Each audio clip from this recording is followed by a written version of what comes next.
అదే నా భక్తుడు రాశాడు, కానానుపురమునకు మనము హక్కుదారులం. ఇది నాన్న నువ్వు హక్కు, ఆ దేవుని యొద్ద నుండి తీసుకునే హక్కు ఉచితంగా నీకు అనుగ్రహించాడు.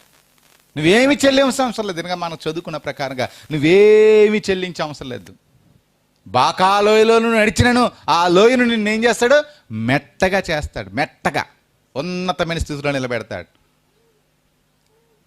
దావీదు కడవాడు, చివరివాడు, తీసుకెళ్ళి ఎక్కడ చేశాడండి?